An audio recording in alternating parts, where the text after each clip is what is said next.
Let me explain something to you. I'm not scared to say nothing. I know that shit. I'll say it. They would have these parties in the Hollywood Hills. So everybody would meet in this parking lot and they would send shuttles down to Diddy's parties. I wasn't ever invited to the parties, but I was invited to the parking lot just to see all them big time Hollywood men that I watched go up there. They all come down off the shuttle and all of them wearing Sean John and looking oily.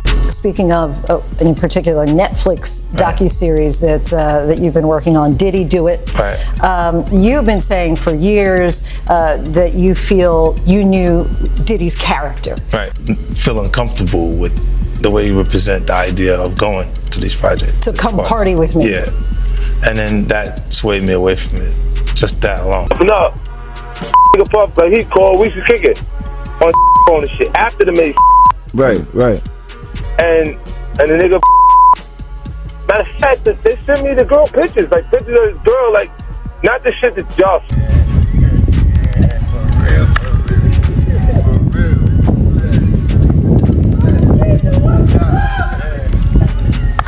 Now, Fifth, when you continuously call Puff, does that affect your relationships in Hollywood? I don't call him gay. I said. Let me read it, Fifth. Oh my God. Sorry I can no longer help you guys. Soon you will all be gay and happy. You are all now left under leadership of Puffy Daddy. Report to the nearest rainbow. Dinner Thieves in theaters January. That's why he says things. He doesn't even know what he's saying is like fruity. You know what I'm saying? Like, he says something fabulous and he goes, yo, no, we... Burna Boy's name isn't just circulating, it's detonating across the industry, landing at the center of a controversy that's rattling power circles to their core. The hip-hop world is on edge as rumored footage ignites speculation and tight-lipped reactions surrounding his connection to Diddy, turning what once looked like an unbreakable empire move into talk of strained agreements, silent leverage, and calculated betrayal. The shine of a global alliance has dimmed, replaced by whispers of influence flexed behind closed doors where loyalty is tested and reputations hang in the balance. Then Katt Williams storms in with unapologetic precision, dissecting the situation with razor-sharp clarity and exposing the chessboard of dominance, contracts, and control that shapes who rises and who gets isolated. This isn't surface-level drama, and it's a clash of power, perception, and protection. And the sudden industry silence around Burna Boy speaks louder than any headline ever could. Isn't it weird that the government was so interested in Diddy's baby oil that they took 1,000 bottles away from his house? If the government took 1,000 bottles of baby oil and somebody had things what appeared to be baby oil, and then you have to listen to the prosecutor. He said that they seized 1,000 bottles what allegedly to be baby oil. Allegedly to be baby oil. So that's telling people that it wasn't baby oil. And people think that that was baby oil, they out their mind. I don't believe it was baby oil. Yo, bro, when they went up in there, they knew what they was gonna find. They knew what was ever in that baby oil or that those bottles that appeared to be baby oil, they knew about that at first. You gotta realize 9 times out of 10, that individual that got caught at the airport, that was supposed to be their carrier, told them what they was doing and what they had. I wouldn't put him past that he told them everything. So when they went up in there, they knew they had to take whatever was out there, and that thing that appeared to be baby oil, they took that. They got to test every last. Before the storm gathered, Burna Boy moved like a force of nature, rising from Port Harcourt to worldwide dominance with momentum that felt destined. He became a cultural architect, driving African rhythm onto the global stage with authority and pride. His partnership with Diddy during the era of Twice as Tall was framed as a symbol of international synergy. Diddy bringing the global engine, Burna delivering fearless authenticity and a sound that refused limits. The results travelled across borders effortlessly, but beneath the glossy triumph, pressure quietly built. In interviews, Burna began signalling fatigue, expectation overload, and the weight of carrying a movement on his shoulders. The same alliance that amplified his voice may have tightened the creative boundaries around it. He learned that fame can glitter like victory in public, while privately demanding more than even the strongest are prepared to give. Next voice, next voice. When the alleged footage emerged, the focus shifted from music to control, and Burna Boy's posts about freedom and false kings began to feel less like art and more like signals. Fans analysed every lyric and caption, searching for proof of a deeper struggle. Then 50 Cent stepped in with sharp, unfiltered commentary, accusing powerful figures of steering careers like ultimate decision-makers. His words reignited debate about influence, contracts, and who truly holds authority, forcing the industry to confront a hard truth. Can real creative freedom survive in a system built on leverage and silent power plays, especially when Burna Boy stands at the center of the storm? How many of those come back to be baby oil? Bro, listen to me. Costco don't sell that much baby oil. Where you know sell that much baby oil? Yeah, I don't know any store that sell that much baby oil. I know Costco, they came out and said that they don't even sell baby oil. My sentiments exactly. But you personally, right, what do you believe was in the baby oil? If you ever seen a massage parlor being raided and they walking out the people, do they take the massage oil with them when they go? No, they just walk out the people who are being arrested. If you ever seen a person getting arrested and the people being arrested in those brothel houses, do they take out the stuff in the brothel houses? No, they don't. They take the individuals who are being arrested out the brothel houses. For them to take 1,000 bottles of baby oil, it's like that they did not leave one. They left people there, but they ain't leave not one bottle. Nobody needed no baby oil. So my whole thing about it is that there was something in that other than baby oil. That's why they took all the bottles. And 9 times out of 10, if I would give it a wild guess, it was, and like some of the people told me, it was probably that GHB. What's that? I think it's gamma hydrox.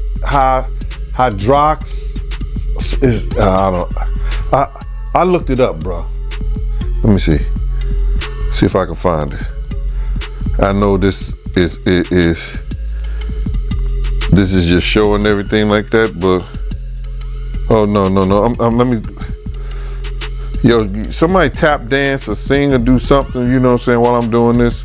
Oh, here it go right here. It's gamma hydroxy butyric.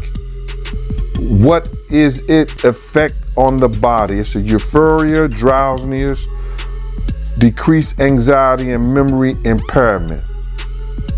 It works on the nervous system and gives you this feeling of euphoria. So they take that and rub it on her and you forget who you are, what you're doing. It can also give you memory loss, drowsiness. And that's under the DEA, the Drug Enforcement Administration.gov. Contracts are the invisible circuitry powering the music industry, silent, strategic, and strong enough to redirect entire careers with a signature.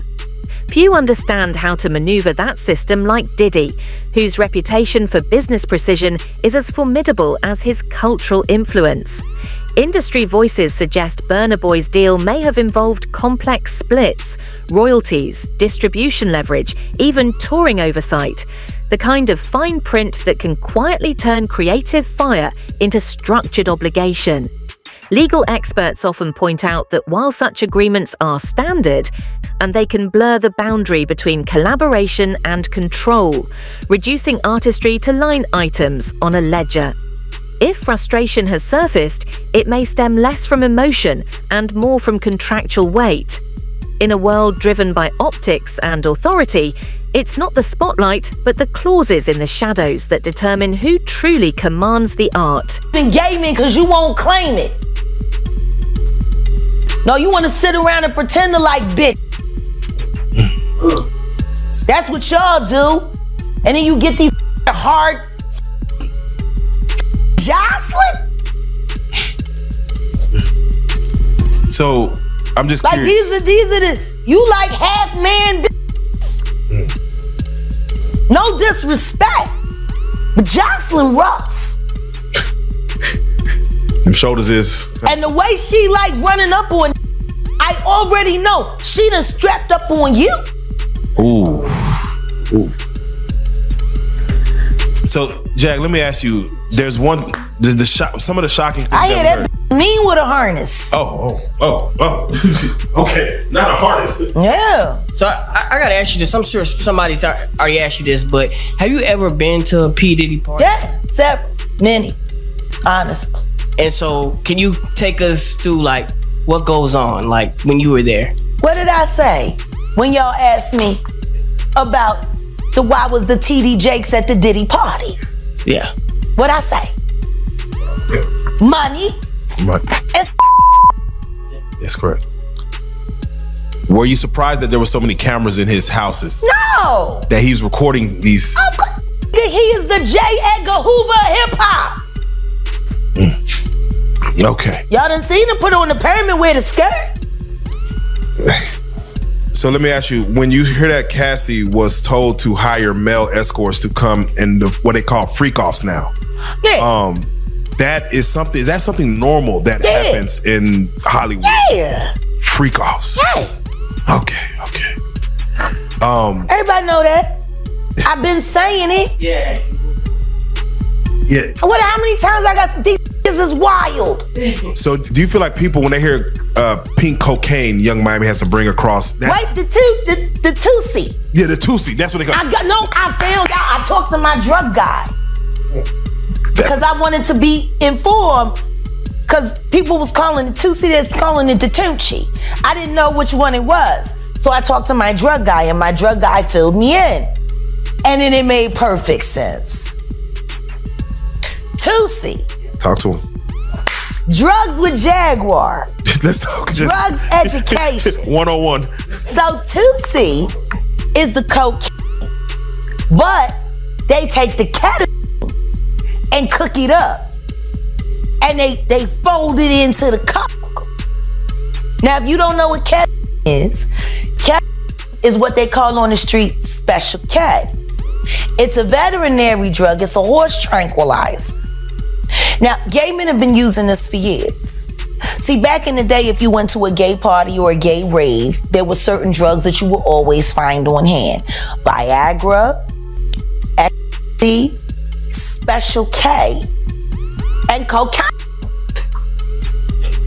Now, see, the cocaine keep you up all night, but unfortunately, it gives you limp noodle because of with the blood flow. So you with a half-hard dick all night. So that's why you have the Viagra, to make sure that the dick involuntarily stays hard while you're numbing yourself with the coke. Now, see, the ketamine, that's a horse tranquilizer, so that relaxes all your muscles. You could get by 80 ton gorillas. You wouldn't feel a thing. So now, your dick is gonna stay hard, you numbed up, and you high. You got the ketamine in you, so you don't feel shit. And then you add the ecstasy to put in the feeling that you've now blocked out. As the controversy grew, the fan base split fast. Some blamed Diddy for tightening control, while others said Burna Boy was challenging the same system that boosted him. Then 50 Cent stepped in, stating he owns his masters so no one can control his path, a message that hit like a warning. The moment exposed how quickly mentorship can shift into dominance and how alliances in hip-hop are always strategic. When power clashes, even massive partnerships can break overnight, leaving Burna Boy's name echoing loudest in the fallout. If they knew there was going to ever be a YouTube, or they knew there was going to ever be social media, a lot of the stuff probably wouldn't have got played out like it did. But things happen, and these are just stories from the past. I would like to use that as, what you call that, just to clear the facts up what's going on. But it all started, we was in Atlanta. And this story starts when I'm with Puff, and he's in exotic bookstores, and he's doing shopping, right? He's shopping, getting his stuff and everything like that. So, you know, this is the first time I was ever in an exotic bookstore with Puff. So, you know, I'm giving him his space. He's taking things off the shelves and stuff like that, because they gave him a brown paper bag. When they gave him a brown paper bag, he was just putting stuff in there. So I said, damn, you know, he got to go put it on the counter and, you know, show everybody what he's getting. So as he going, I'm just looking at the places where he picking stuff from. So there's one part he picked up some things from up here on my left side. And then he picked like quite a few of them down. I'm like, okay. He put them in the bag. So when I went by there and I looked up there, and it said butt plugs. And I was like, hey, yo. I was messing with him. Because people don't understand, you know, we was like friends. He was a part of the same gang. So I'm still gonna tease him. I'm still gonna mess with him and everything like that. I could do that. It wasn't just no security thing. So I say, yo, what are you getting this for? And it said butt plugs, and he was like, yo, can I do my shopping by myself? I said, yeah, you can do it by yourself, brother. And he started walking and everything like that. When he got I just waited at the counter. When he got to the counter, he didn't even have to show the guy nothing. He just gave the guy a wad of money. I mean, like, he gave the guy a stack, something like this. And Puff wasn't the dude that carried no 20s and no 50s and nothing like that. And I mean, like, he just said, boom. And we walked out the store. So we had to leave Atlanta and go to North Carolina for a show. You understand?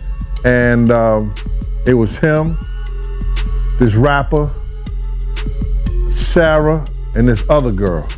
We all got on a G5 jet, and we flew to G4 jet, and we flew to North Carolina. So later on that, I think that afternoon, same day, this rapper and him, they all in the room together. You know, it's Sarah, the girl, Puff, and this dude, this rapper. That moment redrew the entire landscape. The leaked material didn't just ignite debate over paperwork. It forced the culture to confront its own structure. It raised a sharper question about the responsibility of power players like Diddy. When does mentorship empower, and when does it quietly become control? At the center stands Burna Boy, whose situation strips the gloss off fame and exposes the cost beneath the spotlight. The higher an artist climbs, the more the system reaches for influence over their sound, their image, and their direction. His journey underscores a hard truth. Success can amplify your platform, but without vigilance, it can also dilute your ownership, reshape your vision, and test the limits of your independence. At the door and stuff like that, like, yeah, so then next thing you know, somebody rang the doorbell. We had the presidential suite where we was at. So I opened the door, and the dude said, yo, I'm here for my cousin. I said, who your cousin? And he said, Ja Rule. I said, well, he busy right now. He said, He busy doing what? I said, he with Puff. They're in the room. They busy. They don't want to be bothered. He said, well, I'm going in there. I said, bruh, you ain't going in there because he told me they don't want nobody to be bothering them. He was like, yo, I don't care, man. I'm going in there. That bull like that. I said, yo, bruh, Jesus Christ had to come down here and take the air out of my body before you get in that room right there. Watch. He tried to bum rush me. I grabbed him and threw him against the piano. When I threw him into the piano, Puff and Ja Rule runs out the room. Puff got his towel, Ja grabbing his towel, but they butt the naked. And so then Ja was like, yo, what's going on? Yo, G, that's my cousin. He know me well, you know, and Puff was like, yo, G, what happened? I said, he tried to get in the room. I told him he couldn't get in the room. And he was like, Puff looked at Ja. He said, yo, Ja said, you ain't want to go in that room because there's a lot of freaking going on. So I was like, oh, he said it was a lot of freaking going on. So that was basically that story, man. You know what I'm saying? They went back in the room. Dude felt a certain kind of way, and he left out. So I seen them at the concert the next day, and they tried to, you know, form up against me. But my man Frank was like, I told my man Frank, I was like, yo, Frank, put yourself in that position. Somebody trying to get in the room, and Ja told you don't let nobody get in the room. What would you do? Now, y'all can do whatever y'all want to do, man, but you know I ain't taking no losses. He said, yo, you good, and that was it. Bruh, when Ja said, you don't want to come up in there, a lot of freaky stuff is going on. You got to use your mind. What they was doing with those butt plugs. Right.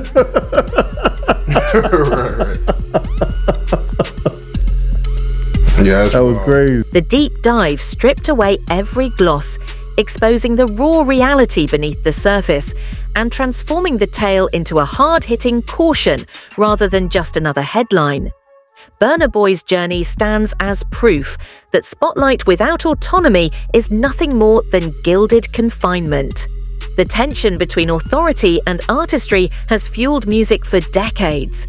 Yet few times has it burst into the open so fiercely, so unflinchingly, with the world watching every calculated step. He should have enough money to He check. put the boots to that girl. She's supposed to be a good bitch. No matter who she with. All the time he putting a groom in her. Of course he thought it was still gonna work. He thinks he's God. That ain't doing shit. I raped the f out of that bitch, put the boots to her last time I seen her. Her and her trainer, boyfriend, husband. I don't get no. So you hear about stories of Diddy like shooting people, blowing up cars. Yeah. Is he this gangster that behind the scenes that is that him? Or is that Shout out to Wendy Williams, the first woman to uncover the homo thugs. That's what these down low bitches was called when Wendy first started talking about it in the 90s, the homo thug. She talking about Diddy.